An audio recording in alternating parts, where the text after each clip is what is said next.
I want to welcome you all to today's event, National Security, Government Transparency, and the First Amendment. I'm Caroline Fredrickson. I'm the Executive Director of the American Constitution Society for Law and Policy, otherwise known as ACS. And for those of you who may not have attended an ACS event or may not be familiar with our organization, we are a national network of lawyers, law students and law professors, policymakers, and judges who are dedicated to promoting the vitality of our Constitution and the fundamental values it expresses: individual rights and liberties, genuine equality, access to justice, democracy, and the rule of law. Over the past few months and weeks, we've witnessed controversy surrounding the disclosure of classified documents through WikiLeaks and publication of aggregated public documents through the Washington Post's Top Secret America project, which exposed the size of and details about the vast national security infrastructure that exists through both contracted and subcontracted work.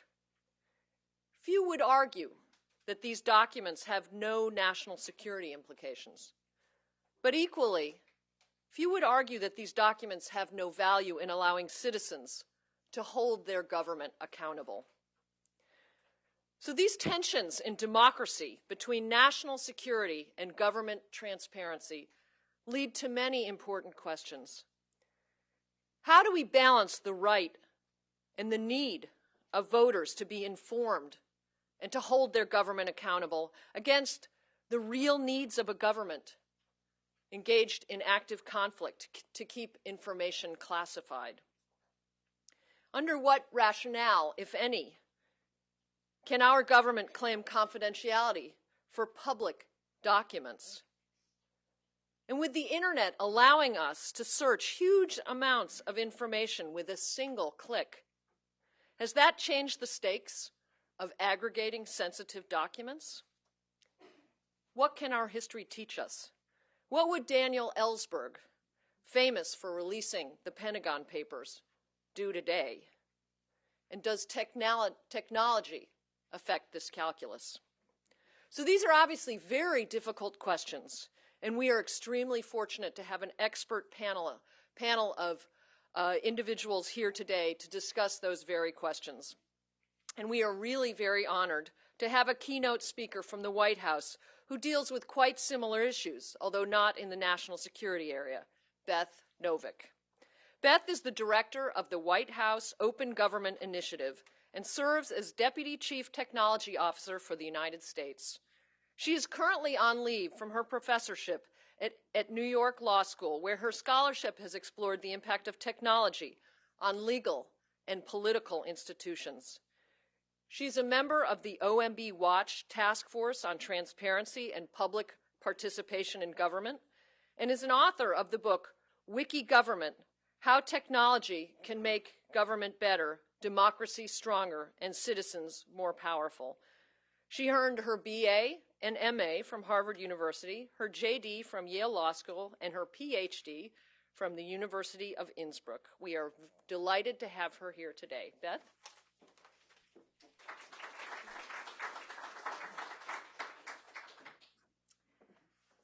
Thank you. It is really a pleasure to be here. I don't think keynote is the right word. I think warm-up act is the better word, because there is really a distinguished panel to follow me on the topic of national security. And I'm here really to give you, in some sense, a complementary picture to what you will hear discussed briefly, to some of our focus in the Obama administration with trying to create a culture of transparency and openness. So how do we create the practices in practical terms that will lead to a more open and a more transparent government in all areas and in all sectors? As you know, on his first day in office, his first full day in office, President Obama issued the Memorandum on Transparency and Open Government, in which he articulated forcefully the principle that transparency promotes accountability, provides information for citizens about what their government is doing. Information maintained by the federal government is a national asset, he wrote. My administration will take appropriate action consistent with law and policy to disclose information rapidly in forms that the public can readily find and use. This principle was, of course, reinforced and rearticulated just last week when the President was in India and announced together with the Prime Minister of India our partnership on open government, in which the two great nations of the United States and India are going to articulated a commitment to transparency and innovation as foundations for responsive and accountable government in the 21st century, and launched a global dialogue, which we will be pursuing with the Indian government as well as with other nations. Back at the UN in September, the President again articulated the commitment to transparency, and again, not just in principle, but called for coming back together next year to the UN in September, bringing, as he said, specific commitments to promote transparency, to fight corruption, to energize civic engagement, and to leverage new technologies so that we strengthen the foundation of freedom in our own countries while living up to the ideals that can light the world.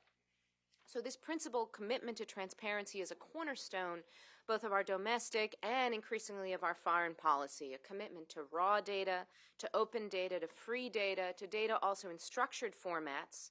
Data that I might add includes both text as well as statistics, so words as well as numbers, that is free for all users and reusable by those doing journalism, doing research, who are creating businesses, who are doing book reports, whatever the purpose might be, to make as much government information freely available as possible and to enlist technology to that end. This is, however, not just rhetoric, and that's what I come to talk to you about for a few minutes today. It's not just pronouncements. I want to speak to you about some of the specific work that's being done to take principles that have long existed and often been articulated and bring them down to practice, starting with the White House leading by example.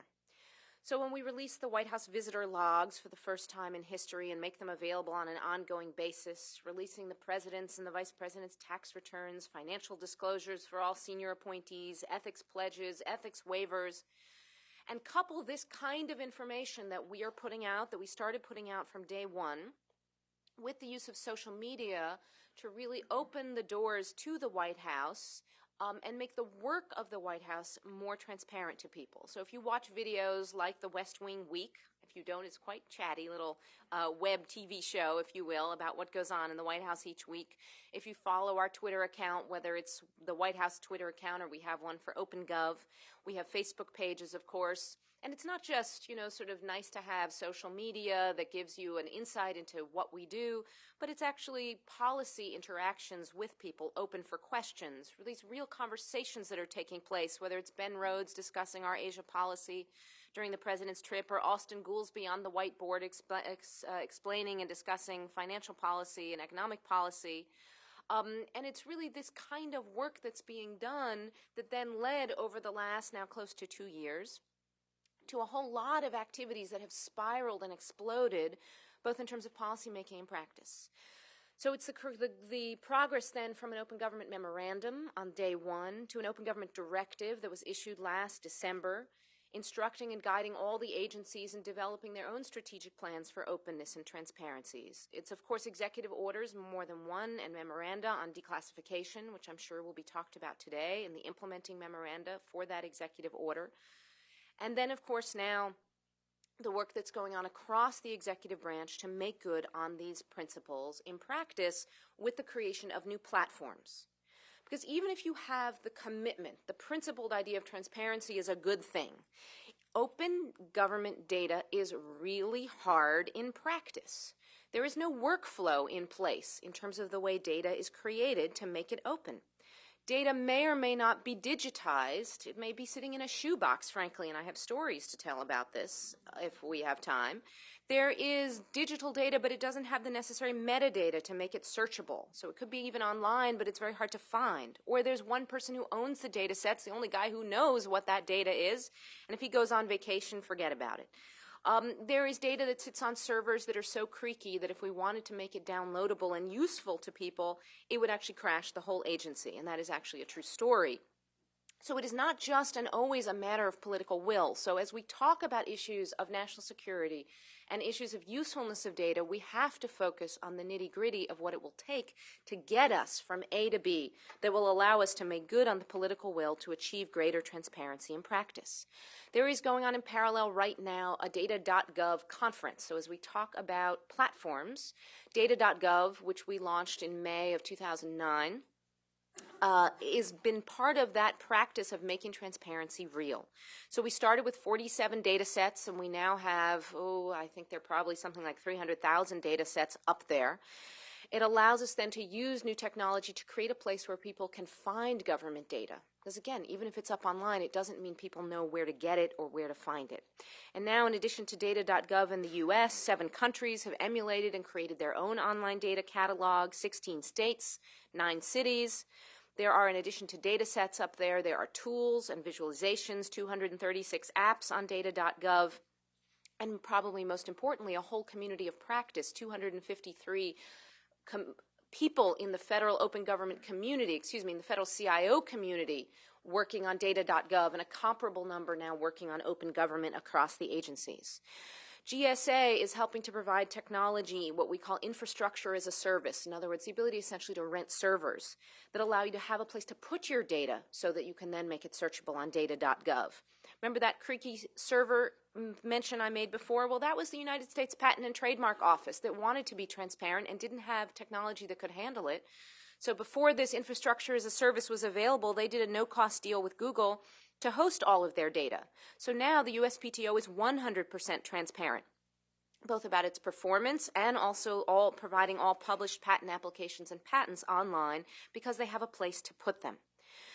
So these new tools are vital and essential because when we live in a world in which our FOIA practices are entirely manual, where people are having to go through stacks of paper and redact stacks of paper by hand, and where our declassification processes are entirely manual, it's extraordinarily important that we now have the ability to leverage new tools, and the Public Interest Declassification Board out of the National Archives is exploring, as is the DoD, new technologies for automating declassification processes, for being able to do word searches, etc., to actually be able to handle redaction in a faster manner by automating it rather than doing it in manual ways. And ditto for the FOIA process, looking for new ideas. And one of the things I'm proudest of was not simply that when we created our Open Government Directive, we did an online open public consultation before we did the directive rather than after. But I think most excitingly, we did a similar kind of online consultation when we created the declassification policy in the first place, was running an online open consultation about what our declassification policy should look like. And now I've talked to the folks at NARA, and they are eager to relaunch another public consultation to get more ideas specifically on these technical issues of how can we move towards more automated declassification procedures so that, again, we can make good on the principle in practice.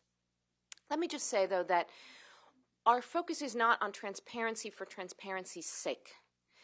I talked to a friend of mine from the Sunlight Foundation the other day. He said, you know what, we put up all this congressional lobbying data online. You know what happened? Lobbying expenditures went up, not down. So the notion of simply releasing data for the sake of data is not where we are investing our scarce resources. It's not about just, we put up spending data online. That doesn't by itself lead to cost reductions or innovation in government. You put up White House visitor logs or cabinet secretaries' calendars or ethics filings. That doesn't by itself produce accountability. You put up data about health and safety, and that does not by itself produce citizen empowerment, which is why we are guided by the 3 values of transparency, participation, and collaboration in tandem. The notion that citizen engagement and multi-sector private-public partnerships are vital, including partnerships across levels of government, within government, across levels of government, as well as with the private sector, in order to drive better and more efficient performance, improved accountability, citizen empowerment, and opportunity. In other words, to take this information and turn it into good decisions requires more than just transparency by itself. And so we're seeing lots of examples of this, some of which are accidental, if you were, or not planned, and others of which are now increasingly being planned. So, for example, there is a company called Brightscope, which is some of you may have read about in the press recently. And what Brightscope has been doing is mining the Form 5500 out of the Department of Labor, which is what employers complete to include information on the fees they pay to investment firms who are managing employee 401 accounts. For larger corporations, those fees are pretty narrow. It's about 1% of assets under management. But it turns out that for small firms, those with plans that are valued at $5 million or less, the fees can run as high as 10%.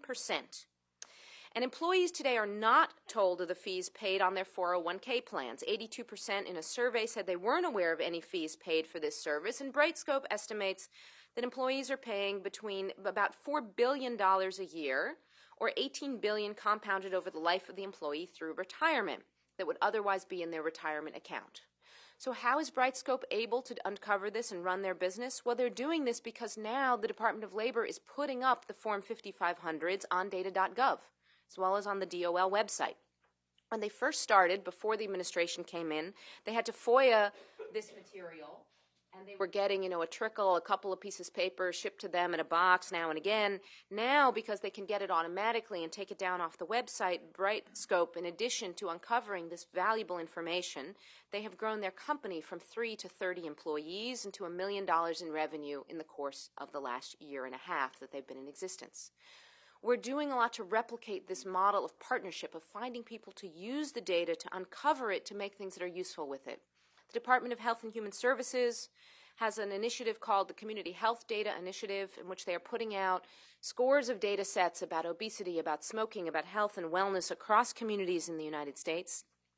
And then they are partnering with civil society to use that data to create useful tools that help citizens make better decisions and policymakers make better decisions about health in their communities.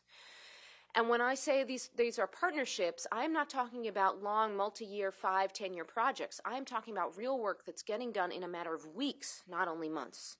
So when they launched the first tranche of data under the Community Health Data Initiative, in 10 weeks, 15 teams submitted new tools and applications that were developed using this data. Back in July, they then launched 5 foundation-sponsored challenges.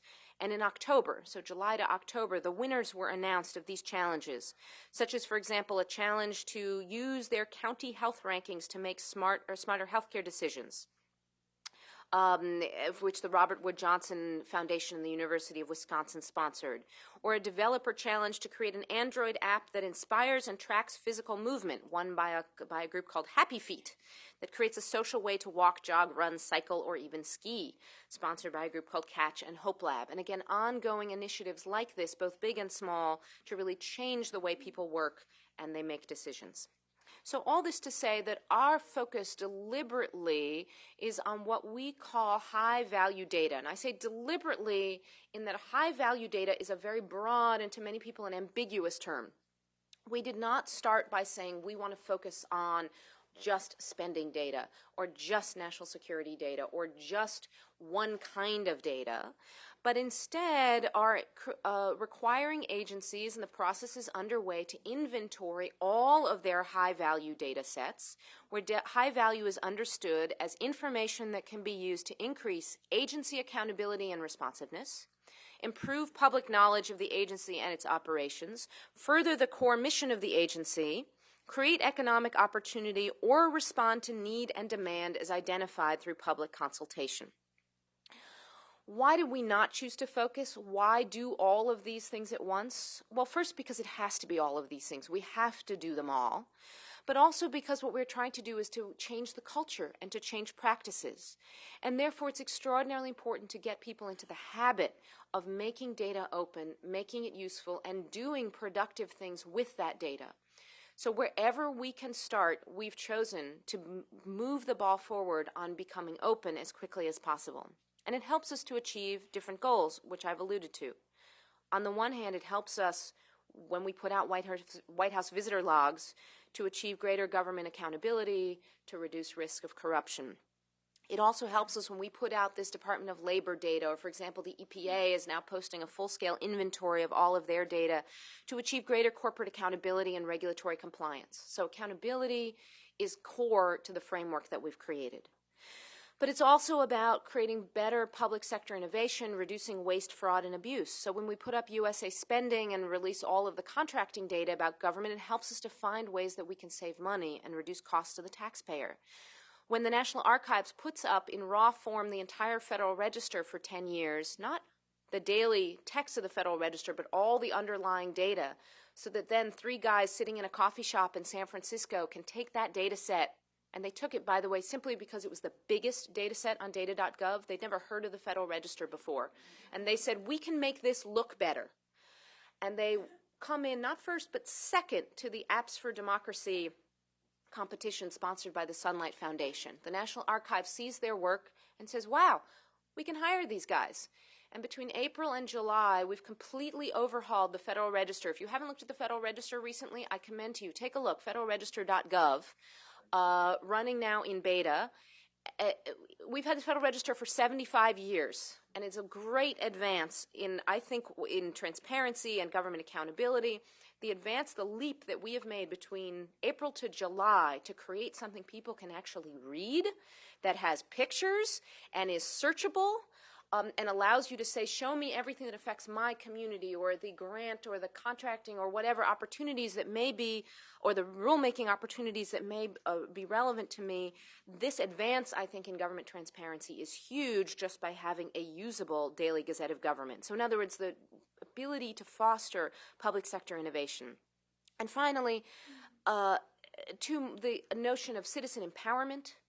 So the healthcare example that I gave to you, the idea of putting out data that enable people to make better choices. The Department of Education now is working on something called the Learning Registry to make educational resources from across the federal government widely available to people. And then finally, the job creation and entrepreneurship aspect. So the Brightscope example, within a year going from 3 to 30, $1 million in revenue that they're able to generate, the ability to create jobs through open government data. Anyway, let me close by simply saying that there are two sides to this transparency coin. There is the traditional side, and there is what I'll call the open government side. The traditional side is focused on accountability, to be sure. Both sides are extraordinarily important, and I think one catalyzing the other. The open government expands that view from accountability to include also corporate accountability, citizen empowerment, and economic value that's generated by open data. When we talk about data, I think in the traditional view, it has a much narrower focus on government data and information, spending data, national security data of a particular kind. The open government view includes corporate data, community, text, stats, a much wider array of government information that we have the ability to put out. The means for obtaining that data in the traditional world, in what we could think of as sort of the FOIA world, is a hostile, gotcha, aggressive. It has grown into that and become this kind of adversarial position between civil society and the government. Whereas we now have this kind of restart opportunity in the open gov world to create partnerships with people, to use the data, to create productive uses for it, to put out data based on citizen demand for what people want to see.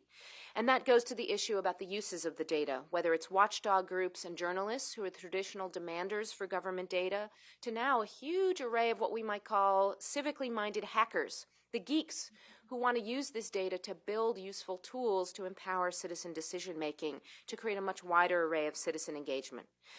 So we're trying to get a broader constituency of people on board to drive culture in the agencies, to drive culture change in the agencies, to create a kind of blended transparency culture of this traditional and the open government view, to engage with citizens, to use data to the productive ends of empowering us, of creating better institutions, and finally, I might add, to creating an expanded view and service of First Amendment values. If the traditional view is really about servicing the notion of getting out government data and information in order to enable a rather passive, deliberative view of discussion of government issues, to now really, and this is a much longer topic for conversation, of course, an expanded, I think, vision of the First Amendment that is implied by this new open government concept.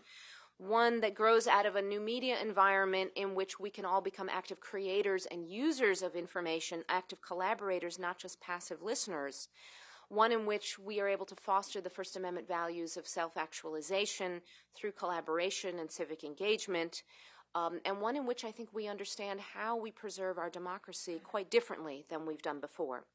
So with that, let me stop and say I am very grateful to have had the opportunity to be the warm-up act, if you will, and to have us at least spend a few minutes on hopefully focusing on what are some of the practical ways that we can change for the better how we make our public sector institutions work, how we create, use, store, analyze the information that we're developing.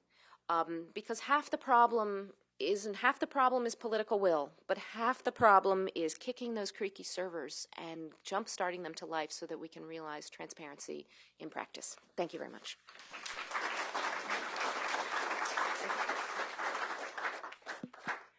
Thank you so much. Beth has very kindly agreed to take a couple of minutes of questions, and so we have two people here with microphones. So if you just point out, Beth, we'll move them to. And if you could please identify your name and if you have an affiliation, and if you were the press, your publication, that would be great. Thank you. You go ahead, Mike.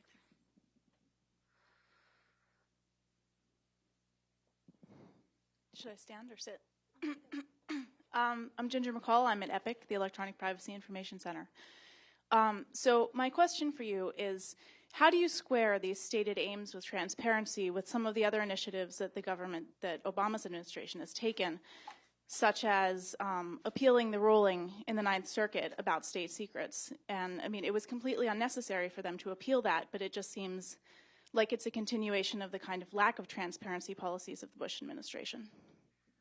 So let me speak again. My focus is on where should I start? So there are a lot of difficult issues, as you're pointing out, and that's just one of them. There are a number of difficult decisions about what is the right tack to get us to greater transparency, and what is the right tack with information that is often difficult and controversial to deal with.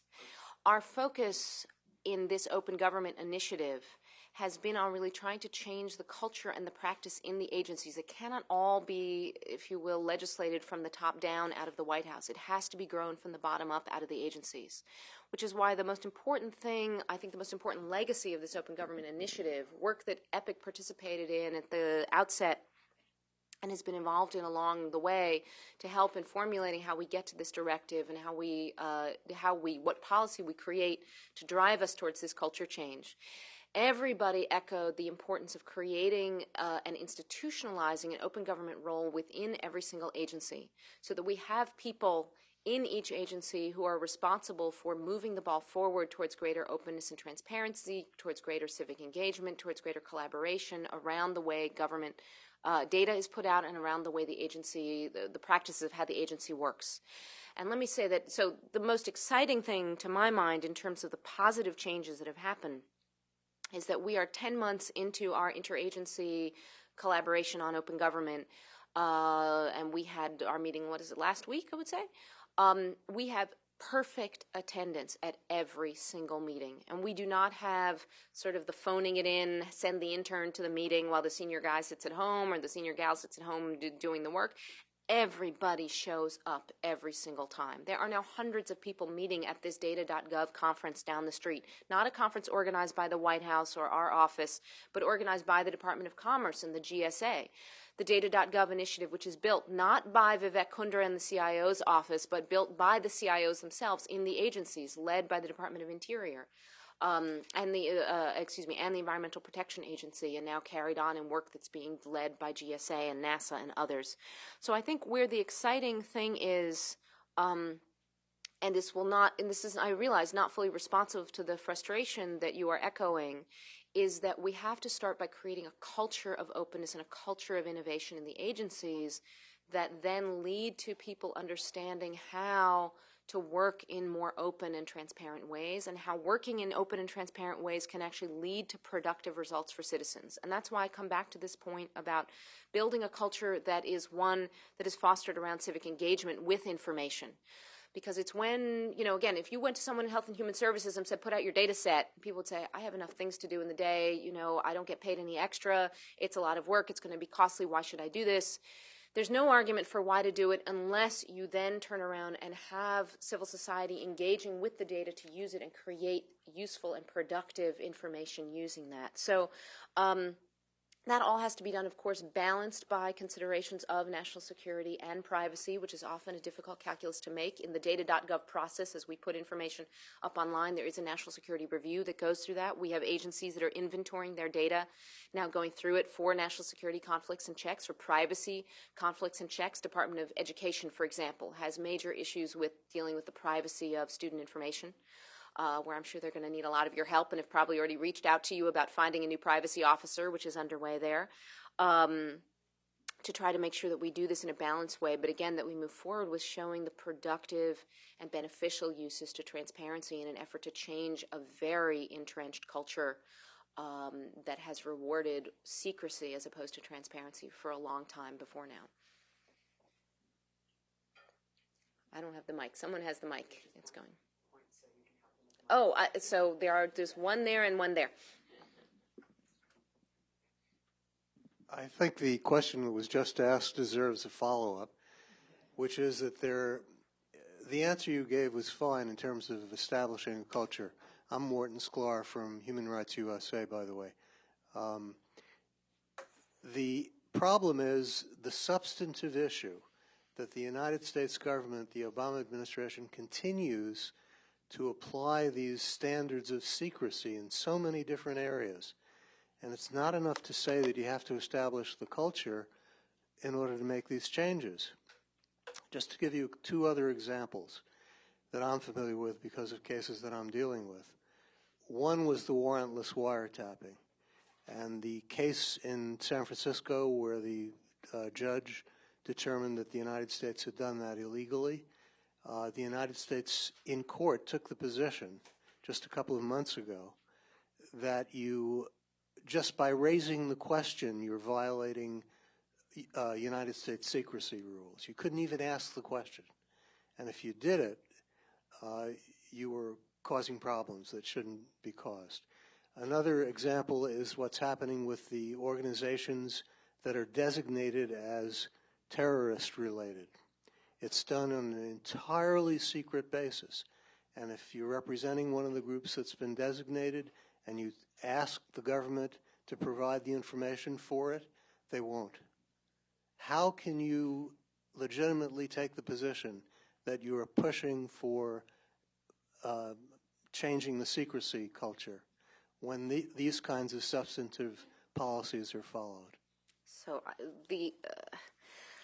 So I hear you, and I will repeat, and let me tell you, by background, I am a First Amendment professor and an IP professor, so I am very familiar with the issues that you are raising, and I can tell you that because of how difficult some of these issues are, that's why it is incredibly important and historic to have the steps that are being taken in place, as well as avenues now, like every agency, for example, having an open government page and a portal where people can engage with the agency.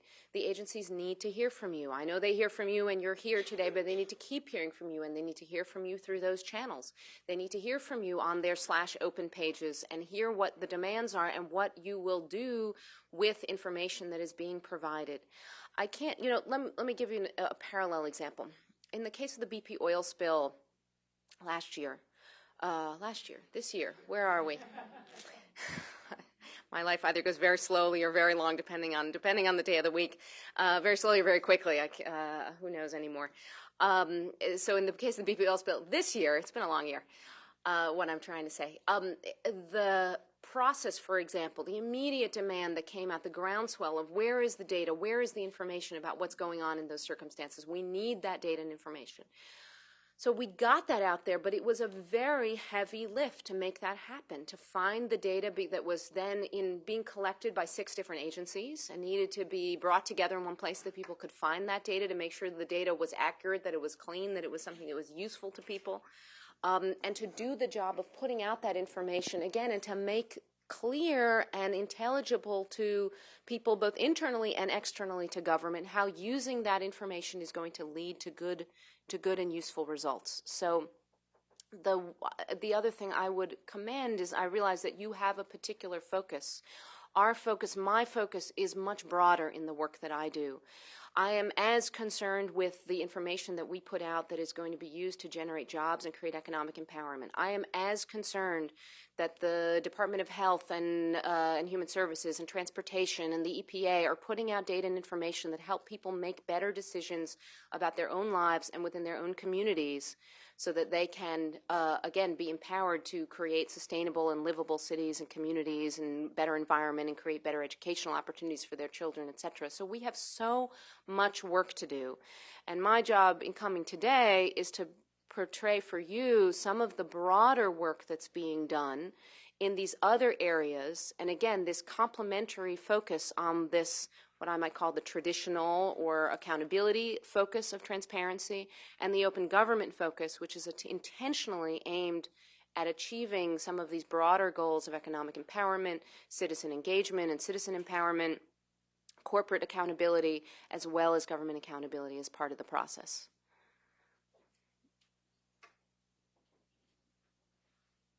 Jim Snyder from iSol, and two related questions. First, I want to echo this discrepancy between the theory and practice. There's no question that theory is great, and you guys have the open government religion. It's what actually happens at the agencies, where there is essentially no penalty for noncompliance and very significant practical incentives not to comply. So when I write one of these FOIA requests, let's say, and I give an eloquent explanation as to how I want to use it, I want to use it to show that you haven't, say, been following the law and haven't been doing what you're supposed to do. And not surprisingly, they don't comply, and it goes on for, months and months and months, and it doesn't work, and they just blow you off. The OGIS process was supposed to deal with this. OGIS, I believe, has been completely ineffective for many types of things, especially my type of application, in such a way that I think it may be doing more harm than good, and that the administration could consider actually abolishing it because it's so ineffective for these types of FOIA requests. 6 months. You don't have a lot of patience. I've been way more than months. I know, you've been around for a while, but OGIS hasn't been around that long. So. Okay. I'm talking about so that's one thing. As how can you? I mean, I deal mostly with the Department of Commerce, and I know the folks there. They give lip service to these things. Let me take the first question first, because, and I think you've heard me say this before, and you and I may have talked about this before, but the reason we have an open gov process, why are you writing to the lawyers, Jim? Of course, if you FOIA it, you're going to wait months and months and months, and they're not going to get back to you. We all know that's how FOIA works, because of, and in part, and again, being on the inside now, I see that it's not the malice that we all think. When you sit in academia, you think, oh, they're all evil. It's the manual nature of the processing that is so egregious. The volume of paper, combined in some cases, depending on what you're asking for, there may be political issues, but the manual nature of the processing is so burdensome. But the whole point of having an open gov process and having a new set of actors now and having this focus on productive uses of information is I have seen time and time again with people coming to me and saying, I FOIA'd this and I haven't gotten an answer. We said, well, don't write to the lawyers, write to the open government person. And people are getting answer in 24 hours and 48 hours, whatever it may be. Or they're finding it, or they're able to have someone they can collaborate with. I'll give you an example. This is what happened with the USPTO just a few weeks ago. This was an outside group,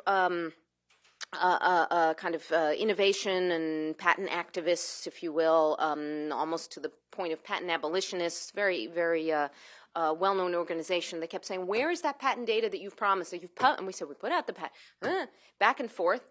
And what happened? Well, we all got on the phone, Department of Commerce, the USPTO, the folks on the phone said, what's going on? And we discovered, it turns out there's a glitch. And there was some server not talking to another server. And he was right that the data wasn't available and no one had realized it because they thought the data was available. The problem was fixed in a week, and all the data is now available. He has a public letter on his website saying, thank you so much for making all the data available so we can now use it to beat you over the head and hopefully abolish the patent system. There is particularly in commerce, there's a brand new senior lead on open government. These are people who are specifically tasked and assigned to work with FOIA, to work with legal, to work with records management, to work with the CIOs, to get to yes and to get to solutions.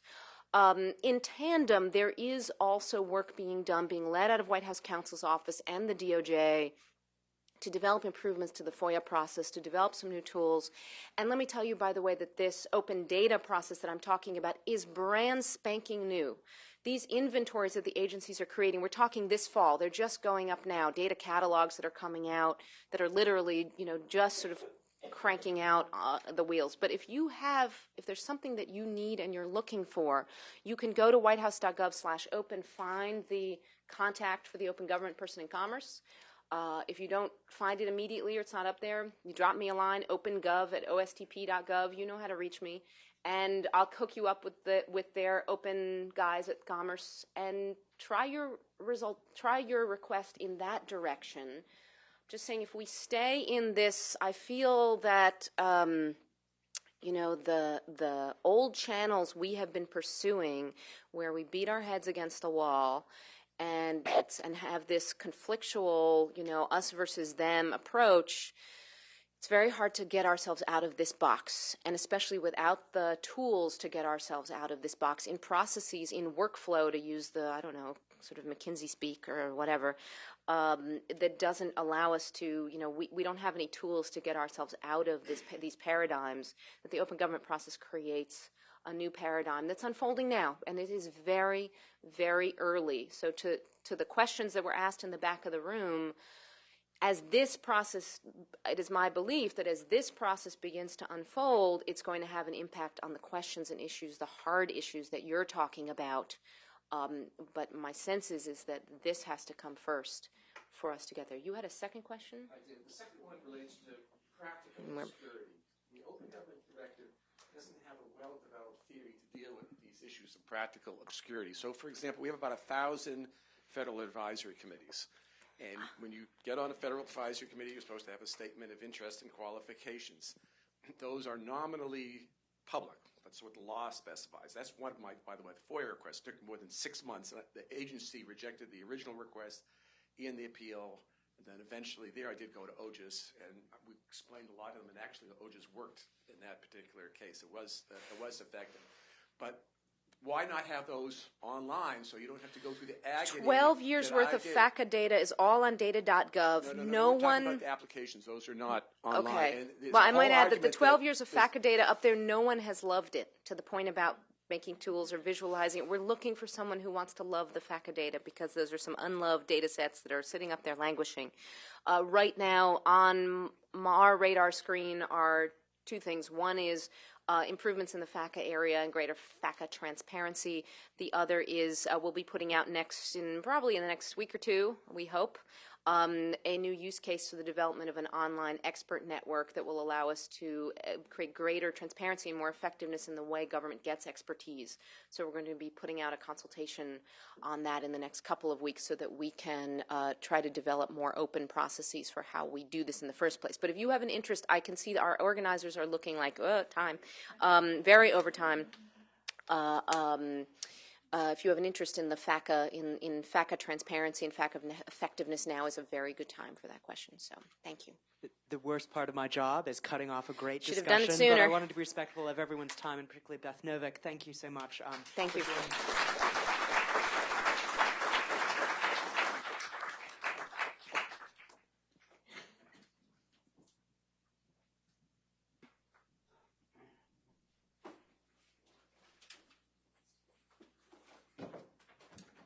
Well, that was extremely interesting. So thank you, Beth, so much for your remarks, and to the audience for their very thoughtful questions. And I am sure with the panel that we have coming up, we're going to hear some of those issues addressed, from FOIA to FISA to state secrets to the White House visitors logs. We have some people who are perfectly well qualified to speak about those issues from personal experience. So our moderator is going to introduce those fine panelists, but I have the true honor of introducing our moderator today, Adam Liptak.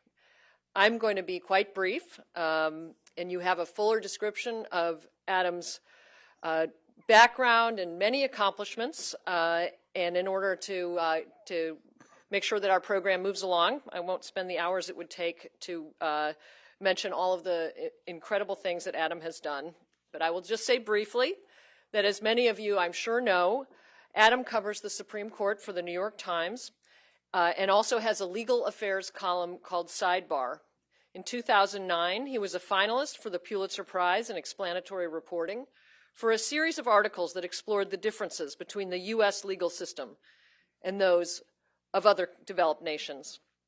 He's a graduate of Yale College and Yale Law School. And Adam practiced law at a firm and then in the legal department of the New York Times before joining the paper's news staff in 2002. We are extremely fortunate to have him. Adam.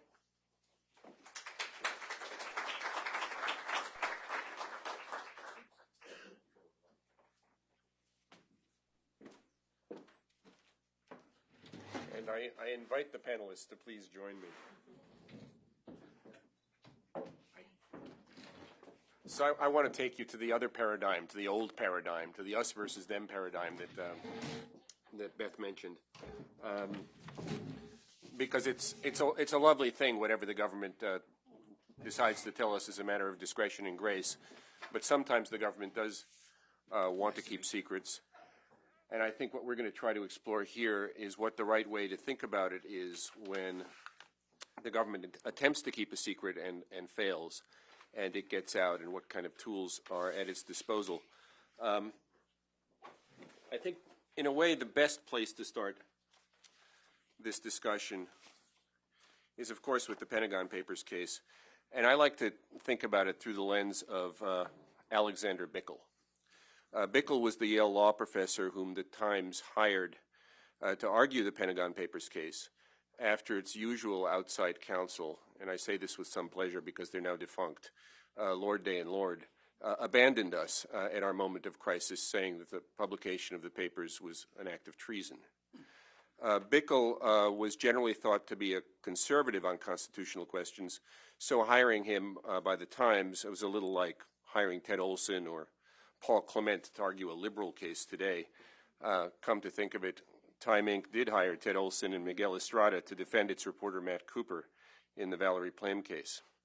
At the Pentagon Papers argument, there was an exchange, a very illuminating exchange, and I think one that will start to frame the issues we'll be talking about, between Justice Potter Stewart, who asked Bickel, what if publication of the papers, they were a secret history of the Vietnam War, quote, would result in the sentencing to death of 1,000 young men whose only offense had been that they were 19 years old and had low draft numbers?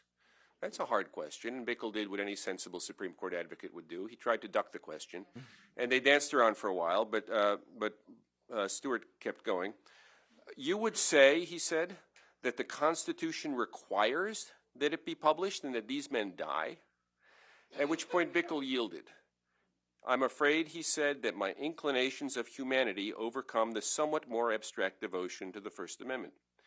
Now, that response was very controversial at the time, so much so that the ACLU filed a supplemental amicus brief after argument, disavowing Bickel's answer and saying the correct response would have been, in its words, painfully but simply, that free people are entitled to evaluate evidence concerning the government's conduct for themselves, come what may.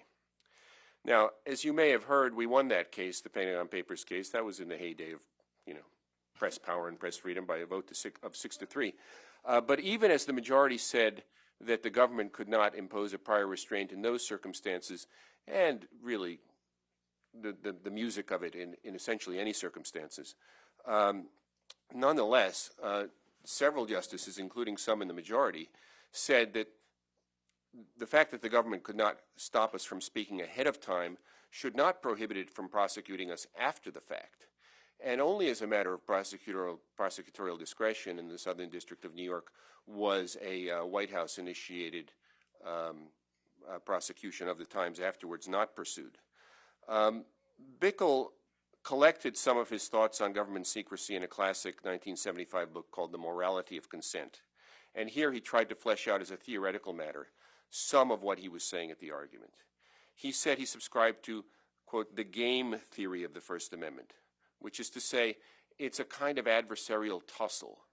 It's the us versus them that Beth Novak was talking about, but one in which the government does what it can to protect its secrets, but the press is allowed to, essentially unfettered, to publish the ones it can.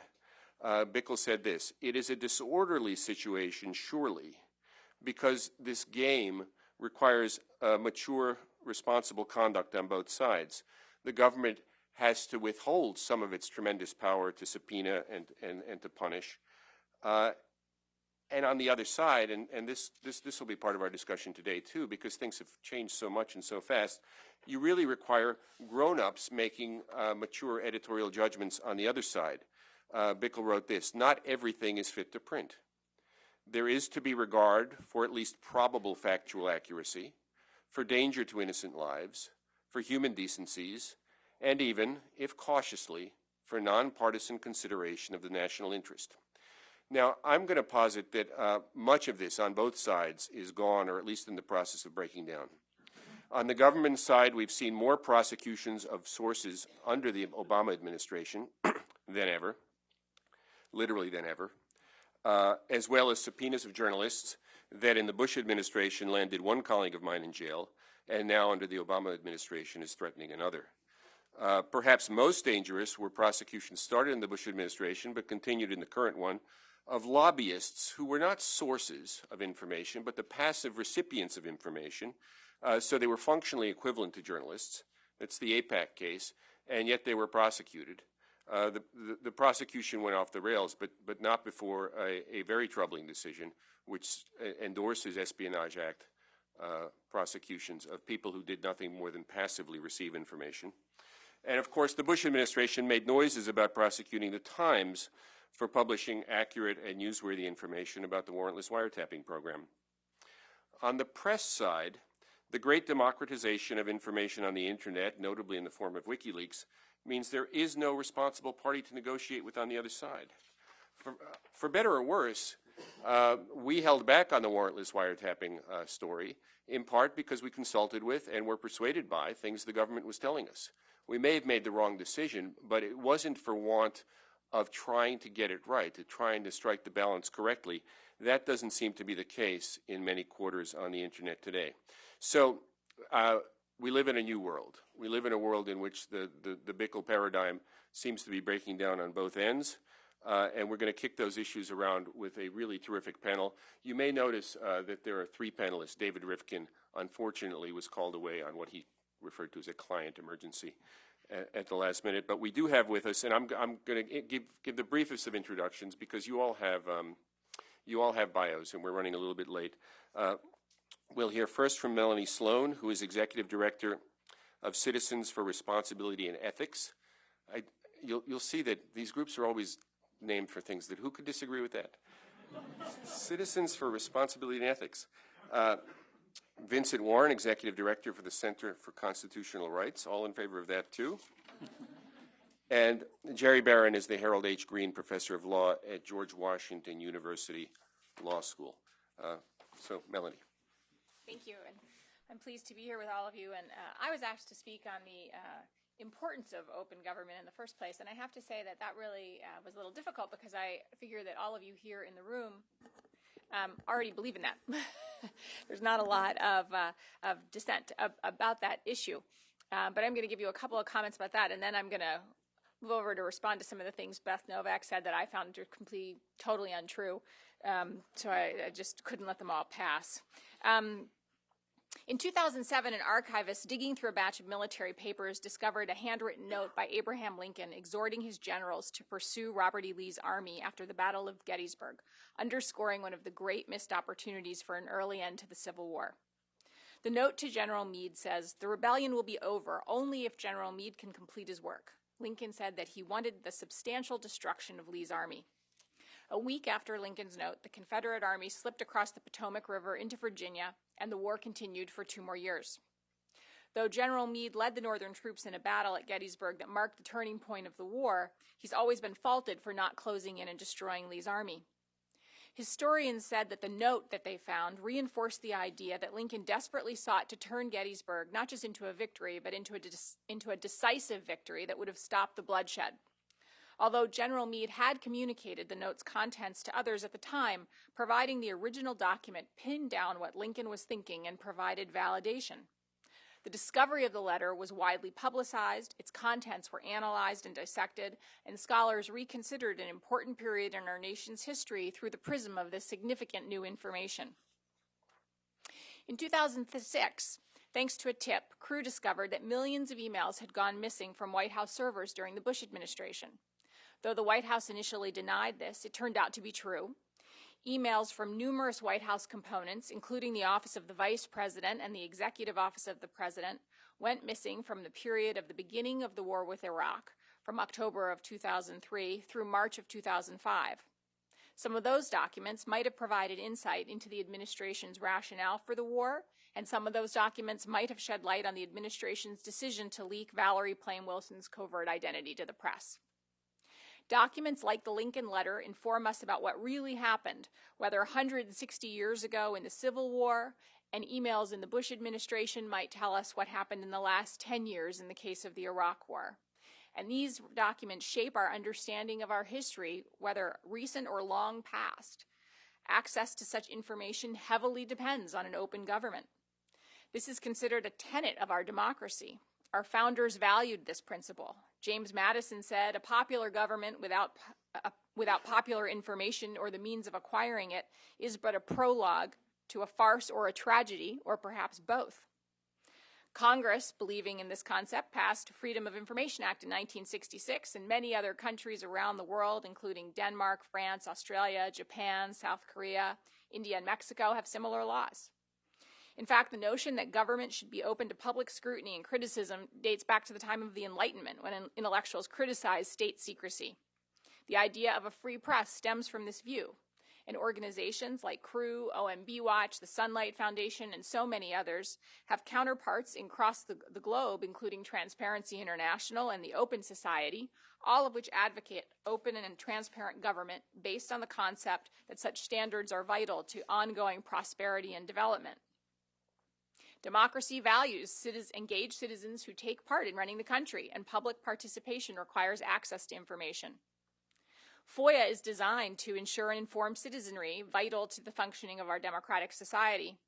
Open government checks against corruption and allows the governed to hold the governors accountable. And the FOIA in particular protects the public's right to know what the government is up to by piercing the veil of administrative secrecy and opening agency action to the light of public scrutiny. I think this was articulated again yesterday when we read a New York Times story documenting the government's treatment of Nazis over the last half century. The government tried to suppress a historical report concluding that American intelligence officials have in some way created a safe haven for Nazi collaborators. Parts of the report were disclosed after a 4-year FOIA battle, and the Times obtained an unredacted version of the report. Opening this document up allows the public to hold accountable the responsible officials and agencies and lets us, again, better understand our history so that we can address our mistake. Beth Novak talked about President Obama's recognition of the importance of transparency and his memo that he issued to executive departments saying openness will strengthen our democracy and promote efficiency and effectiveness in government. And then he, as she mentioned, created the Open Government Directive in December 2009. And all of that sounds terrific, and we applaud the president for his desire to have a more open government. But I have to say it hasn't actually gone as planned. Based on CREW's experience and those of some of our colleagues in the transparency community and some of you who spoke here today, things aren't actually so much better under the Obama administration than under the Bush administration, despite the different view taken from the top. CREW, for example, recently conducted a survey of FOIA officers to discover their perceptions of whether information is more freely and easily disseminated now than under the Bush administration, and overwhelmingly the answer was no. First, FOIA offices do not have the adequate resources to handle the volume of requests they receive. They also report a lack of training and political interference. The new chief FOIA officers, intended to bring more accountability to the agency FOIA process, were described by one survey respondent as a useless position filled by someone who is already wearing too many managerial hats. Another major problem confronting the administration is the preservation of records. Record-keeping laws aren't keeping pace with technology. Electronic records seem to routinely become lost. For example, the Justice Department was unable to locate many of the torture memo author John Yoo's emails, and we don't know if they were deliberately deleted or just lost. And emails are probably some of the most important records for uncovering the truth. While surely some are just junk, mentioning lunch plans or passing jokes, they can include unguarded truths. We all know that emails are forever and can come back to haunt us, and we certainly learned this lesson once again watching Jack Abramoff, but somehow we still treat them like phone conversations, and we don't think about how one day these could become public. As a result, there's a trove of information contained in these documents that one day somebody may uncover and view an email from a top-ranking Obama administration official, and they might have as much interest in that as we do in a letter from the Lincoln administration for President Lincoln today. So with that, the only other things I just want to say are about the visitor logs. So the White House has touted the fact that it now makes the visitor logs available.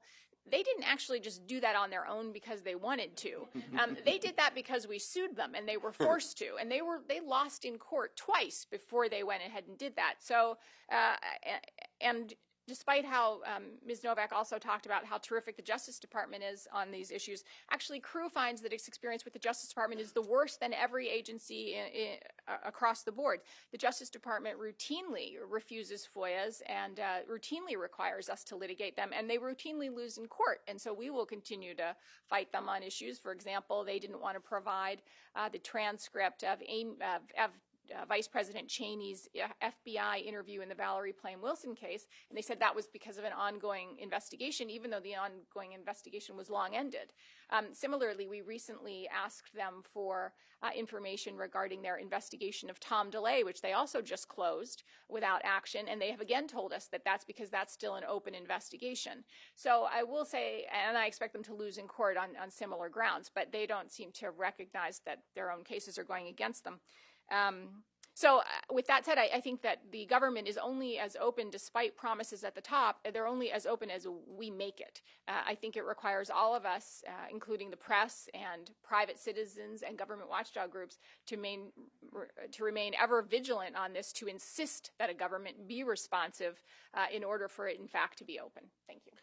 I'd also be more impressed with the example of the White House visitors log as an emblem of the administration's commitment to open government if they weren't routinely released late on a Friday afternoon. Vincent? Yes, maybe we should have this whole discussion about the Friday night news dump, because that seems to what's be happening. Thank you very much for inviting me. I would like to thank ACS. I'm here on the panel, and I want to talk probably at a higher altitude than maybe people would like, but I think I'm approaching this not as the Center for Constitutional Rights is not an open government group, but we are human rights advocates and civil rights advocates. And I want to talk about this perspective of how the First Amendment and transparency have related to national security in the context of some of the ongoing and past litigation that we've done. But let me start by saying I think that when Beth was talking about some of the work that the Open Government group is doing, it did warm and chill my heart to hear that the Federal Register website is in beta. And it warmed it because I know what that means, but it chilled it because I actually don't know how to access it. I'm kind of right on the cusp of not really knowing what I'm doing in terms of technology. But what I want to talk about today is transparency and accountability. These are really the two twin goals that underlie what the Center for Constitutional Rights and other groups do through the context of litigation. And the twin goals go hand to hand, especially with dealing with government wrongdoing. And so what I'd like to talk about today is how does this play out in real time when there are, for example, real plaintiffs and real people who are victims of human rights violations in the context of a national security state. And I would call it a national security state, at least insofar as virtually every response that the government has to issues of torture, indefinite detention, warrantless wiretapping, even in terms of the way people are were rounded up right after 9/11 illegally, has been framed in the context of national security, almost attempting to legally immunize the government from any type of transparency or accountability for those actions. The path, the way that I think about transparency is, it reminds me of when I was practicing as a criminal defense attorney in New York City. When I would put a client on the stand, the prosecutor would come up at summation and tell the jury, well, of course he told you that, meaning my client. He has to he has to deny what he can't admit, and then he has to admit what he cannot deny. And I always thought that was a good zinger, and it worked with juries. But what transparency actually does with respect to the government is that the government does deny what it can't admit, what it doesn't want to admit, what it's ashamed to admit, what it thinks it will give bad press for. But what transparency does is it gets the information out there so that it puts the government in a position of admitting what it can't deny. And I think that's an extremely important piece that has actually framed how the government has very unwittingly come to the disclosures of what it's done. And of course, what the government always does is once you force it to disclose something, then it sort of takes it, spins it, and says, yes, we went ahead and did this on our own, when in fact it's simply not true. And but for the litigation, none of you would ever know about it. But what the government does in real time, in the context of national security, is a number of things that include the following. One is that it issues public framings, and I'm thinking about in the terrorism paradigm. It issues public framings to define what its enemies are. So an example of that would be George Bush and Dick Cheney saying that these men in Guantanamo are the worst of the worst, which of course they were not. And it frames not only the enemies, but it frames what the threat is. And then from that discourse, which makes its way from the public into the press, into the courts, it then begins to immunize itself in terms of litigation efforts. And then it broadens out and creates a series of other things that go along with that. So number two, in addition to framing, it then moves to prohibit conduct that supports or aids enemies that it is defined and threats that it's defined. The other thing that it does is it isolates or detains people that it suspects or thinks are enemies or related to those enemies. The Guantanamo folks would be a very good example of that. It then begins to bootstrap existing policies and to ramp them up under the auspices of national security, so that you have situations that where you might not think that there's a natural connection, like, for example, FBI surveillance of peace activists and immigration reform, and it begins to bootstrap all of these issues under the framework of national security, so that the normal time-worn policies and First Amendment activities that had been protected all of a sudden become suspect because there's a veneer of national security emergency that's around them. And then finally, what it does is it looks at dissenters and whistleblowers and seeks to isolate or punish them specifically, as we've been hearing a little bit about the Espionage Act. And so you don't have to be the person that leaks the information. You just have to be the person that gets the information in order for you to be punishable. There are a couple of examples of this that I think are worth going into in a little detail. And one is the case that the Center for Constitutional Rights recently argued at the last Supreme Court term and lost at the end of the year, which is the Humanitarian Law Project versus Holder case. That case involved material support statutes, and some of which were out there well before 9/11, part of the Anti-Terrorist Effective Death Penalty Act, and some of them happened after 9/11 with respect to the Patriot Act. But material support, very broadly, is certain types of humanitarian, certain types of First Amendment activity, and other activities that the government says supports. I have 1 minute to go through 9 minutes of information, but watch this. Material support is First Amendment activity and other humanitarian activity that the government says is going to help the enemies. Congress has placed restrictions on how to provide that support, and the Humanitarian Law Project case was sort of a come-on case. It's one of those, are you kidding me, really? So the Humanitarian Law Project had as its mission to teach peace building, to teach organizations how to act peacefully in times of conflict. And the position that was taken by the organization that we represented was that supporting like expert advice, political advocacy, and things like that, and even peacefully advocating for with respect to groups that are on the designated as dangerous terrorists could not possibly be prohibited by a criminal statute, because at some level you should have to intend to either further the aims of the organization that you are supporting, or at the very least agree with the aims of the organization that you're supporting. And the way that that statute was being applied, that people had to do neither. So it was quite possibly for you to not support. I've been cut off. Oh, not support an organization. It's like, is this waiting for the music? It's like the Oscars. Not to support a group, but to engage them in peaceful dialogue and peacemaking, yet still be possibly put in jail for up to 15 years. The Supreme Court disagreed with the Ninth Circuit that had ruled that some of the aspects of that statute were unconstitutionally vague, and essentially put the nail in the coffin, criminalizing First Amendment speech with respect to people who are teaching peace in a time of war, that are teaching anti-terrorism in a time of terrorism. There are a range of ways in which the First Amendment has been decimated and chipped away over the last several years. One that people tend to forget was the closure of immigration proceedings. Very shortly after 9/11, certain immigration proceedings were closed on the basis of national security, which violated the First Amendment principle that required open courts. The circuits had split on that issue. The Supreme Court never really resolved it.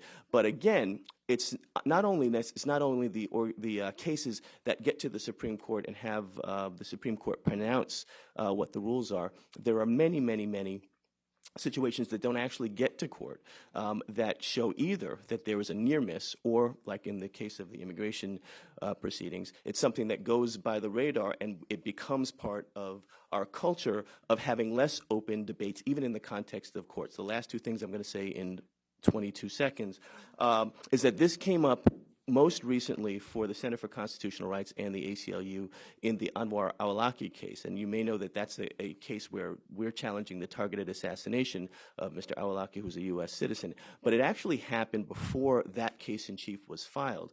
The Office of Foreign Assets Control had designated Mr. al-Awlaki, I guess after they had heard that we were thinking about mounting a challenge on behalf of his father. They designated him as a specially designated global terrorist, which triggered the OFAC licensing requirements and material support. And so therefore, no one could give Mr. al-Awlaki or his father a benefit without a specific license from the Office of Foreign Assets Control. So the Center for Constitutional Rights and the ACLU challenged that particular provision and said, in another, oh, you got to be kidding me case, do you mean to tell me that we have to apply for permission from the U.S. government in order to keep the U.S. government from assassinating somebody illegally?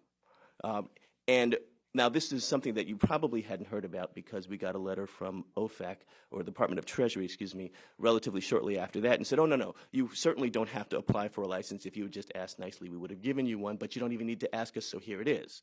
The point being that in the age of terrorism under President Obama, even the First Amendment activities of organizations like the Center for Constitutional Rights come into great conflict with what the policies of the Obama administration are specifically with respect to terrorism. So it doesn't matter if the Obama administration is seeking to kill a U.S. citizen far away from a battlefield, and it doesn't matter if the Obama administration, in an age of openness and open policies, is taking the position in the Ninth Circuit that state secrets would require a court not even to even consider the information in the case, that the First Amendment protections in particular, and the broader access to the information that are trying to expose government wrongdoing, not only in the context of Congress, but also in the context of how the courts operate.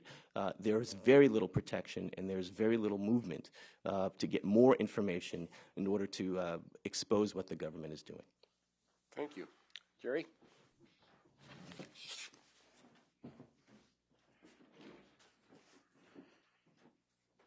Well, by trade, I'm a law teacher, and I'm used to standing up when I teach, so I think I'll continue that. I want to talk about three scenarios involving the First Amendment. Two of them have been referred to in some fashion by the previous speakers. The first is the Pentagon Papers case. The second is the WikiLeaks controversy. And the last one is the whole Humanitarian Law Project. The Pentagon Papers case I want to approach from a little different perspective. The actual opinion of the court was decided by that bravest of all judges, Mr. Justice Per Curiam, and it was only 16 lines, only 4 lines of which dealt with the First Amendment. But there were 9 opinions. There could hardly have been more. And each of the justices thought there should be, but the point I want to make is that there was a fundamental point that shines through both the opinions for those who were in the majority and for the dissents, and that is that each of the justices thought there should be some judicial role in considering collisions between national security and the First Amendment. Now, that's an important point because you don't you don't get that sentiment in in some of the recent opinions, particularly Humanitarian Law Project, which I'll just talk about again from a slightly different perspective than Vincent did. You only have to show the world we're in. One only has to contrast Justice Black's opinion with that of the rest of his colleagues in the Pentagon Papers case. He said, "Some of my brethren are apparently willing to hold that the publication of news may sometimes be enjoined." Black argued that all the security that the nation needs is provided by the guarantees of freedom of speech and press. There is, I don't think, a single justice on the Supreme Court today who would take Justice Black's position. Douglas's view was equally categorical. The First Amendment leaves no room for government restraint on the press. Brennan was also clear. He said the First Amendment stands as an absolute bar to the imposition of judicial restraints in circumstances like this, except in the case of war. For Black, Douglas, and Brennan, the First Amendment trumped national security considerations, at least where government was seeking injunctive relief against the press. As Adam pointed out, for the other three justices, reconciling the national security versus freedom of the press conflict was a little bit approached a little bit more nuanced, shall I say. Marshall's opinion had a rule of law theme. The ultimate issue, he said, is whether this court or the Congress has the power to make law. For Marshall, it was very clear that the Congress did not permit the courts and the executive to make a law where Congress hadn't done so. And in this case, they hadn't done so. The Espionage Act would have permitted a criminal prosecution, but the government did not go in that direction. Stewart asked, how should the dilemma between the government need for confidentiality and the people's dependence on a free press, how should that issue be resolved? And his opinion is sort of in conflict with itself in some ways. He said the responsibility has to be where the power is. It's for the president to determine and preserve the degree of internal security necessary. And then he did a kind of turnabout at the end. He said that he had looked at the papers and he thought that there was no irreparable injury, and since there was no irreparable injury, he was going to say that the government request for an injunction could not be granted. Justice White's opinion emphasized a theme that the others had noted as well. Congress had in fact passed criminal laws relevant to the case, but it had not chosen to prosecute. However, Congress had not passed a law authorizing enjoining the press. Therefore, under the First Amendment, the only resolution possible was to deny the injunctive relief sought by the government. Harlan, Blackmun, and Berger dissented. Harlan said the judicial role was limited, but there was one. The court should do two things. First, the courts should review the initial executive determination that national security would be impaired. And second, that executive determination had to be the personal and considered judgment of the head of the relevant executive department. Blackmun and Berger had a common complaint. They didn't have enough time. They also said they didn't think the First Amendment was an absolute. They complained that only the people who thought it was an absolute didn't have to read the papers. But they protested bitterly that they did not have an adequate opportunity to review the papers. So that means that they thought there should be some judicial role in deciding whether the government can enjoin the press. Let's move now to the WikiLeaks controversy.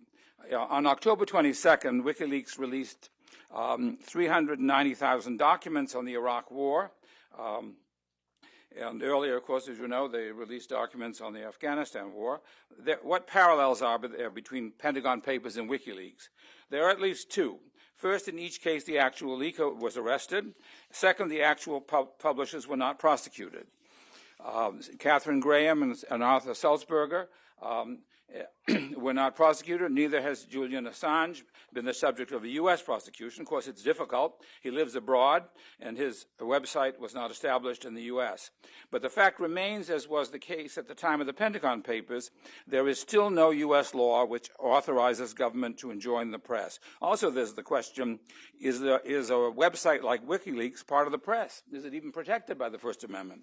Finally, I want to make a few comments about the whole humanitarian project.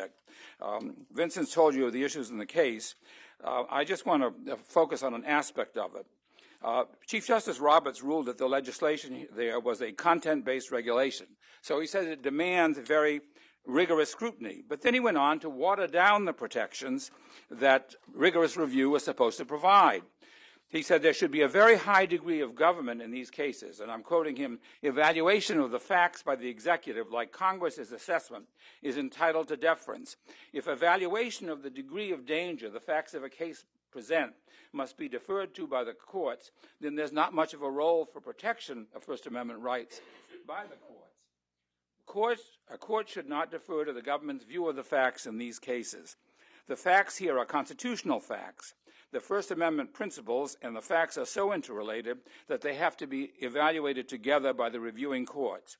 To separate them and say that the courts must defer to the government on the facts deprives the most stringent standard of review of the protection it is designed to afford. In summary, in Humanitarian Law Project, the court emphasized that the government's expertise in defense, national security, and foreign relations should be deferred to by the courts. Although the First Amendment should have been central to the case, it was really treated as just a possible distant remedy for government abuse of First Amendment rights. The case suggests that the present court takes a very different and much too limited a view of the judicial role than was the case which obtained in the Pentagon Papers case. Thank you. Thank you very much. We're going to kick a couple of these themes around up here, and then we'll turn to questions in just a few minutes. And I sense that this panel may be a little one-sided with the absence of David Rivkin. So I wanted to ask you guys, I hope a provocative question. Are there legitimate government secrets? What are they? And who should decide? Is the standard in Pentagon Papers, akin to the movement of troop ships at sea, a legitimate government secret that the executive branch is allowed to keep? What are the ones you would concede? Well, if I can give an overall answer to that question, I think you referred to Brickell's oral argument, and certainly I would agree with him that humanitarian considerations overpower the First Amendment considerations sometimes, and indeed, the second time in the October dumping of this data by WikiLeaks, they redacted the names, and I think because of sensitivity about the criticism they received earlier. What I think is most important is a judicial role that is willing to perform the function of the judiciary. And that role arises how procedurally? Well, I mean, take the Humanitarian Law Project case. I think it's shocking to say, on the one hand, you've got a very significant First Amendment case, and national security is involved. Instead of saying, have they really made a compelling case out of it, you say, well, they've given us some facts, and we're not going to look at the facts. It seems to me it's the judicial role to call them to account, rather than to say, well, we accept their view of the facts, as we have to defer to them. If you're deferring to them, then you're not performing the role the courts are supposed to perform. Vincent, what are the secrets the government's allowed to keep? It's difficult for me to answer that question other than to say that if they show me what it is, then I can make that determination. But in seriousness, I think that from my perspective, it's less that the discussion is not so much secrecy versus national security, but it's secrecy versus government wrongdoing that is in the context of national security. And so, for example, while it might make sense to say that interrogation techniques, if we went back to 2001, interrogation techniques should not be something that should be made public, I think a case can be made for that. However, once it became clear that the interrogation techniques amounted to war crimes, then the the nature of the secret shifted from interrogation and operational details to covering up international war crimes. And I certainly wouldn't take the position that that's something that should remain secret. So I would say, and the other piece of it is that I pine for the days when actually courts would make those kind of determinations as opposed to the government asserting them on their own and having the courts defer to blanket assertions by the government. And I would say sources and methods, mostly because my husband's in intelligence, works in intelligence, and whenever we discuss things like the WikiLeaks, he's always looking at most of those documents and saying there's really not a problem here. None of this is really going to cause us a big problem, but what would cause a problem is if sources and methods were revealed. Similarly, and speaking to an example that I have more specific personal information about, is when we were talking about resolving the issue of the White House visitor logs, the question was really, would every visitor to the White House be included? What about national security? Were there any exceptions for that? And certainly it was our view that there should be some exceptions. For example, if somebody who is a covert operative comes into the White House, that's not somebody that the rest of us really need to know about. It jeopardizes not just national security, but that person's safety and obviously the safety of many other people as well. So I do think there are some exceptions. But in the context of methods, though, we could say that waterboarding is a method. And certainly the government did take the position that that fell under sources and method. Do you think, not just to you, but everybody, do we think that at some level you can't rely on the broad government assertion about sources and methods without at some level piercing the nature of the methods that they're employing? I think that's a certainly reasonable question, but I don't know who gets to decide in each and every case, and I think that's the tricky part. I do think it's a problem that the government, that the judiciary has taken the view in terms of national security information that it never wants to second guess the government, or almost never, so it won't even consider. If the government asserts national security, that's often just the end of the story for most judges, and I do think, I agree with the professor, that there is a role for the judiciary in considering some of these questions. And let me ask you another kind of, I hope, provocative question. Another theme that seems to run through at least the first two presentations is that things are as bad now as they were under the Bush administration in these areas.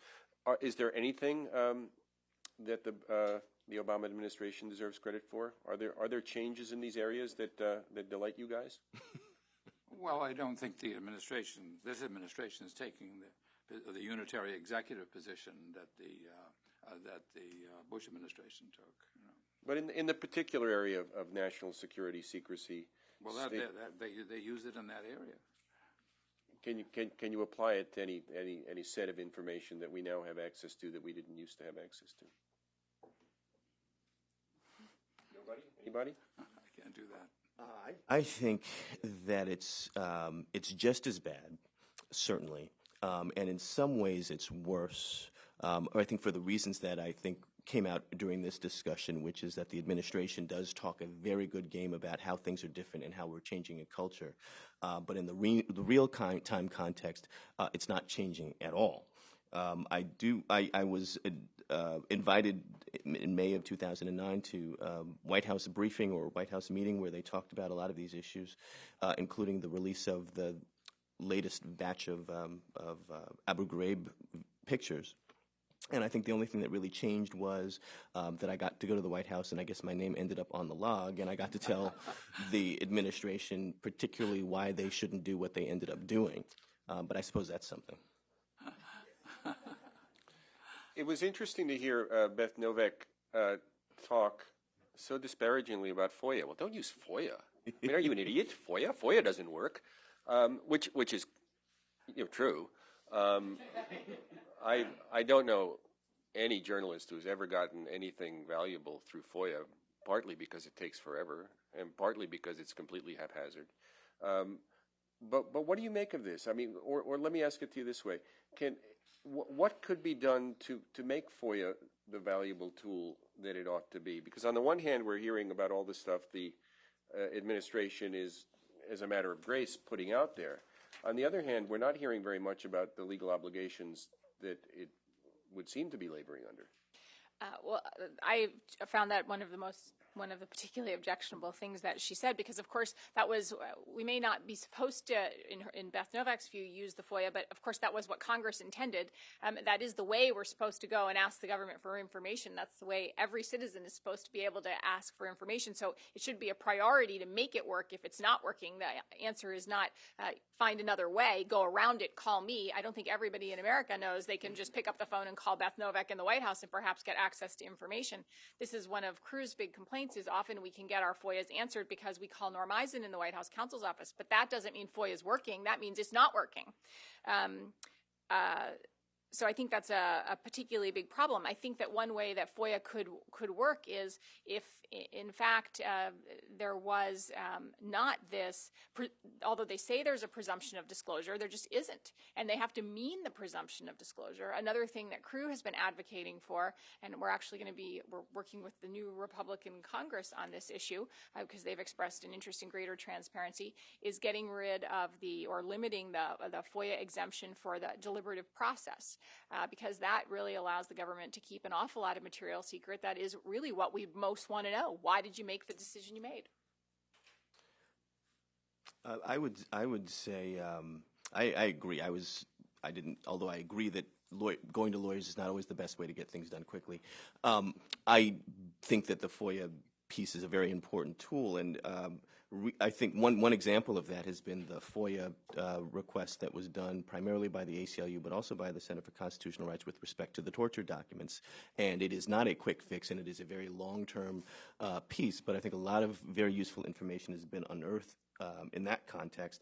But I think that one of the big problems in this context of national security is not a problem with FOIA itself, but it actually has to do with the problem of classification. There's a tremendous amount of over-classification and over-secretifying documents that you're looking for, and that over-classification gets reflected in the FOIA context, and so you actually have two layers to jump through. You have to deal with the FOIA people, and then you have to deal with the ultimate question of, are the documents that you're seeking, should they have been classified at the level that they're classified at when you're applying for them? The WikiLeaks episode did no good, I think, for the what looked promising for a minute, a federal shield law to allow reporters, at least in some circumstances, to protect their confidential sources. Where do you guys stand on that?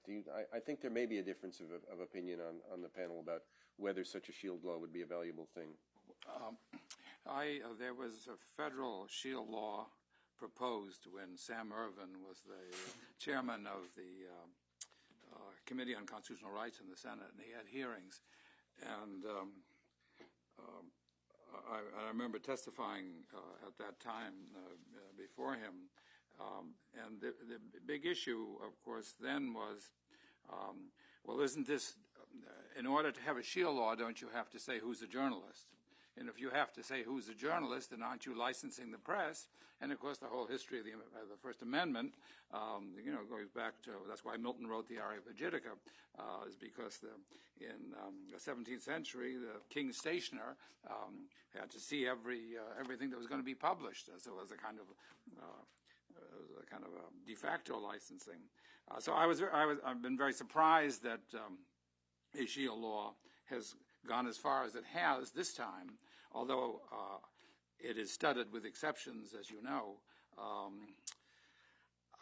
I think my position on it is different now than it was then, because I think the position of the press is more difficult now than it was then.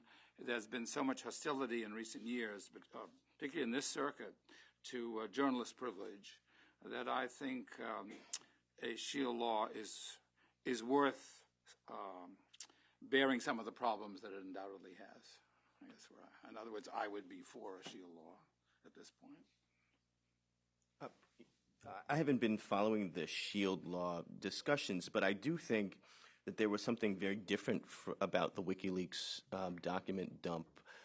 Number one, that it was a document dump, which I think is significant. Two, I think it's the scope of, and scope really shouldn't matter in terms of First Amendment law, that it really should be the principle that matters, but I think the scope of the amount of information that was sent out there, and I think also the method, the relatively decentralized, and some people would say uncontrolled method of getting the information out there, I think does really put a dent into the Shield debate. But I mean, I would throw out, with respect, that there is a certain proprietary nature that I think news organizations, and especially corporate news organizations, have with respect to what is the proper entity, what are the proper controls that are put into place so that we can all be assured that information that is really geared towards making stuff public as opposed to harming troops is going to be out there. I don't think that really works. And B, I'm more in favor of having Shield laws that extend towards things like WikiLeaks as opposed to having them focused on either brick and mortar reporters or institutions that are taking responsibility for the information. We have to remember that the New York Times didn't put out this particular information, but I think Der Spiegel did, and there were other groups that did as well that aren't in the United States. But I think the nature of the game has changed, and rather than reacting to the scope and the ferocity with which information is dumped, I think people should be looking towards protecting the people that are putting out that very useful information that includes things like the people that were killed in Iraq that we didn't know about, and also, frankly, that talked about the torture that was happening and who knew about the torture, which we didn't know before, or we might not have been able to show before those documents were out there. Sometimes people are not putting out useful information. They are putting out information simply for a political purpose. And Crew Representative Valerie Plame Wilson, certainly when there were reporters who were aware of which government officials deliberately leaked Valerie's covert identity, that doesn't seem to me like the kind of material that ought to be protected in any way. And I'm not in favor of a reporter's privilege. Well, look, finally we disagree on something. All right. Let's turn to your questions. Yes, sir.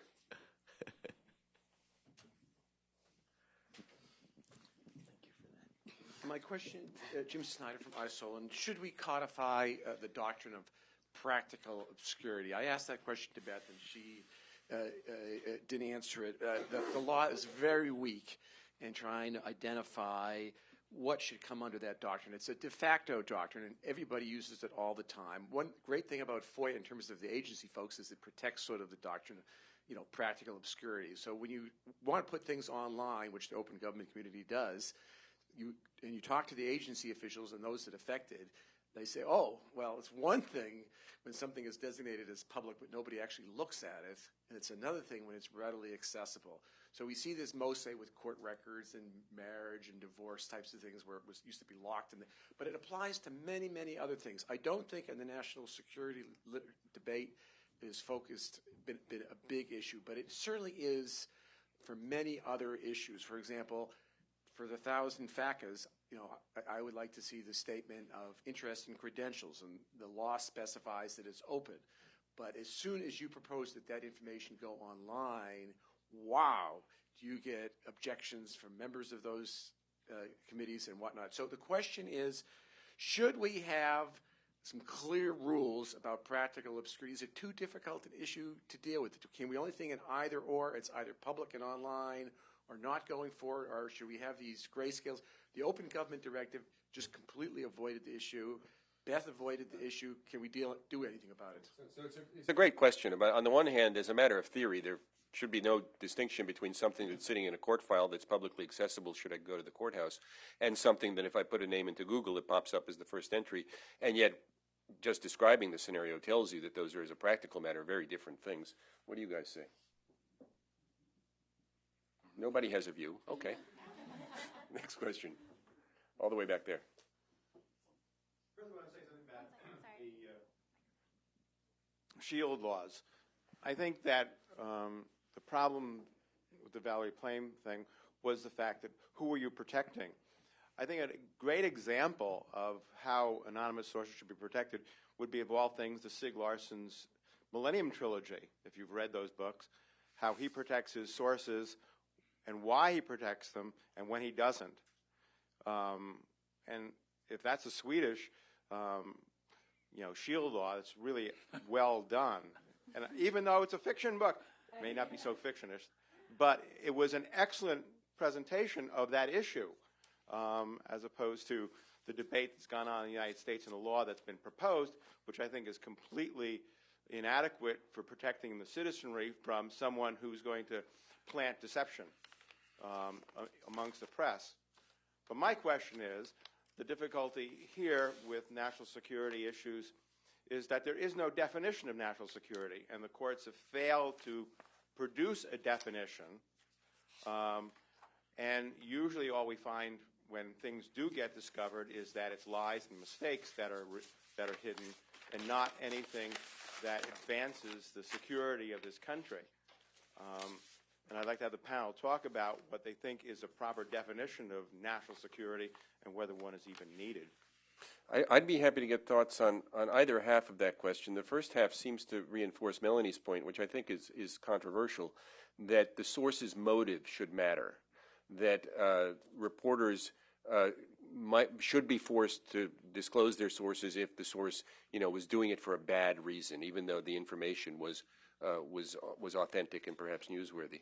And then the second question, very good also, is what is this thing called national security? And I welcome your thoughts on either one of those. Well, on your comment, it's interesting. In my talk, I mentioned Justice Black. He devoted a part of his opinion to that. He said basically said it's a meaningless, vague, amorphous phrase. He thought it was a phrase to cover government mischief. I mean, he just thought it was indefinable, and he thought it was a dangerous phrase. Whether it's definable or not, I suppose anything is definable if you use enough words. But I don't know that a definition will advance us very far in terms of the basic issues. With respect to the first question, I don't have an answer, but I'm very happy that you didn't go into details as to what the SHIELD law was in the book, because I'm in the middle of the second one. But with respect to the national security definition, I agree. I think that what would be useful is if the government actually articulated with some specificity what the interests are that they are trying to protect, rather than using national security as an interest and saying that that's what they're trying to protect, because there are very specific things that they want to get out and that they don't want to get out. And the more specific that they are with respect to those things, the court can take a look at the documents or the material that's at at issue in a case and make judicial determinations as to whether what is being sought by plaintiffs, and like when the Center for Constitutional Rights represents torture victims, what is being sought, what is actually in the public sphere. Because as we know, that the government has also taken the position in the Meher Arar case that we did, where the guy was sent to Syria to be tortured. We took the position and crafted the litigation to only deal with publicly known information, and that what we were trying to do with the court was to say that you don't have to decide this on state secrets or on national or state secrets issues, at least, that everything that you need to know, everybody knows, and that the situation shouldn't be that the only place that everybody can't discuss those issues is in a federal court. But that's ultimately what the court defined. So I think requiring the government to answer with some specificity what are the particular interests that they are trying to safeguard and why, as opposed to a broader interest of national security, would be helpful. I have to admit to not having read the books, so I can't speak to that. I can say that I grant that certainly figuring out somebody's motives for leaking may be hard, but this would perhaps go back to my earlier point, which is if you're leaking a source, for example, that doesn't require you to figure into the motives, but leaking a covert operative's identity is clearly a source that I think would be covered under any definition of national security, whatever you might use. I would be against going into motive. Why do people make a speech? They have a bad motive, a good motive. This invites subjective preferences. This invites the application of the subjective preferences of the people deciding such issues, which is a dangerous way to leave it. I think there should be either a carte blanche privilege, or there shouldn't be. But I think when you get into motives, you get into really no protection, because it's the unpopular motive that probably needs the protection. It's also possible to support the point about the opaqueness of this national security standard just by looking at Pentagon Papers, where just a few years after it was argued, the Solicitor General at the time, Erwin Griswold, admitted that there had been no harm to the national security by publication of the papers. And if you look at the leading and really only state secrets case, Reynolds, There's no question but that the government committed fraud in that case, and there was no national security interest there. So the government and even the leading cases in this area can't be trusted. Thank you. I think this question is primarily for Adam, but perhaps everyone has a view on it. You had mentioned earlier on the AIPAC Rosen case and what to do about journalists who might be prosecuted afterwards. And since it seems like everyone sort of agrees that there's a line and there are certain things that shouldn't be published, I wonder what your views are, if you have a fully fleshed out view on how to maybe amend the Espionage Act, or what to do about journalists like your New York Times colleagues and others who might publish information that is classified, but many of us in this room would probably agree that the public benefits from knowing it. I don't think you need to amend the Espionage Act, but merely to apply settled First Amendment principles to it. I believe that anyone who has a freestanding obligation to keep things secret, someone who's signed an agreement, someone who by dint of their employment has agreed to take on a duty of keeping things secret, those people can be prosecuted. If someone is a civilian, a bystander, a mere recipient of information, it's truthful, accurate information, newsworthy information, it seems to me the First Amendment should prohibit prosecution of those people, whatever Congress wants to write down in a law. Other thoughts on that? I realize I agree with them. Yeah. I don't, but I don't want to argue. Otto Hetzel, professor of law, and 10 days ago I conducted a session, the administrative law section of the ABA, on FOIA, the new openness, access or abuse. And Melody, I think you raised a number of appropriate issues, and that had to do with the question, I can handle it. That had to do with the question, I guess, of how do you get any speed up in response? How do you get any focus on this? I do think Beth raised some legitimate questions. We had from 3:30 to 5 on a Friday afternoon, over 75 people there.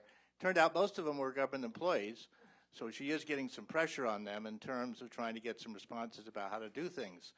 Mostly the government officials said, well, we've got a big job, there's lots of things to do here, it takes a long amount of time, and we're doing a lot of training. But one of the commenters for the requester community that was there said, yeah, they're much more pleasant to us now when they say no, or you're going to have to wait a while. But I think the real question I had was, and I wanted to see whether the panel had any comments on it, which had to do with, if you may recall, federal district court judges must give a report, I forget what the frequency is, as to pending cases. And I wondered if there might be some feasibility for forcing government agencies to acknowledge the amount of FOIA requests and the length of time that they've had them and comment individually on them. I know it's more paperwork, but I don't know if in terms of trying to get pressure on the agencies, they're not going to give them any more staff. It is a tedious job, and of course it depends on the breadth of the FOIA requests. But I've had a number of FOIA requests I thought could be focused and could be answered, and you basically get a lot of stonewalling. So I was wondering whether that might be of some kind of an approach to improve the responses on FOIA. Well, I think that the Justice Department does put out a FOIA report. So I think some of these reports are out. And I don't know, apparently they're not very useful, is what I would say. But it is possible that forcing more accountability would be helpful. I feel like I've seen statistics, and they're appalling. The State Department, 3 years and 2 months to reply to the typical FOIA request. So it seems that they're beyond shame. The reason I asked that, though, was the question of whether or not they had to fess up to individual. Yeah. Because then you'd get some focus. The court judges must report on the status of every pending case that has been submitted for judgment that they haven't yet approved or put out an opinion. And that at least would get more focus. I think the kind of generalized figures they do put out, and there's been several reports out recently, they're not great. You know why it won't matter in the end? Because they might get one bad story about it, but then it's going to be over.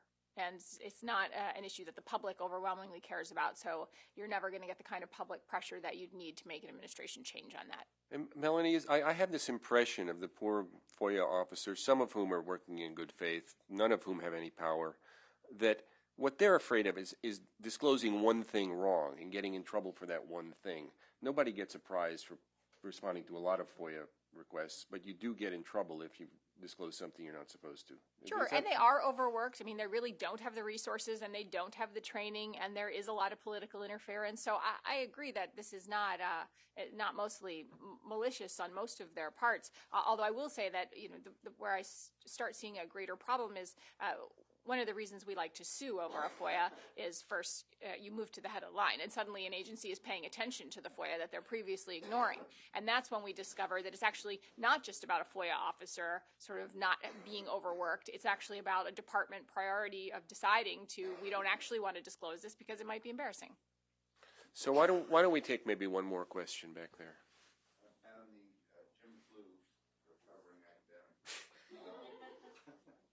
The policy you articulated, or at least adverted to, of looking at the motive of a source, is that your own personal policy? Is that a widely accepted policy? Do you apply it in practice, and do you think about whether false representations are being made to you?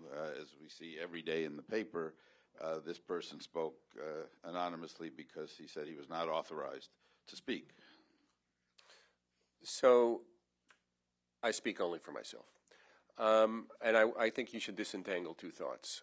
One is that the job of journalism is to get to the facts. And to the extent that the transaction results in going in any direction but getting at the facts, it's not something we ought to be interested in. But quite often, people for mixed or bad motives will tell you accurate things. And I don't know that there are less deserving of confidential source protection than people who tell it because they're Boy Scouts and altruists. There's a robust debate among journalists about whether someone who affirmatively lies to you should be protected. And I know quite distinguished journalists who take the view that if someone lies to you, you can blow that source. But that's a different question from whether the person is telling you something true for a bad reason. But I hate to end on, I'm just the moderator. So if there's one more question for the panel, I think that would round it out nicely. Yes? No? All right. Well, thank you very much for coming.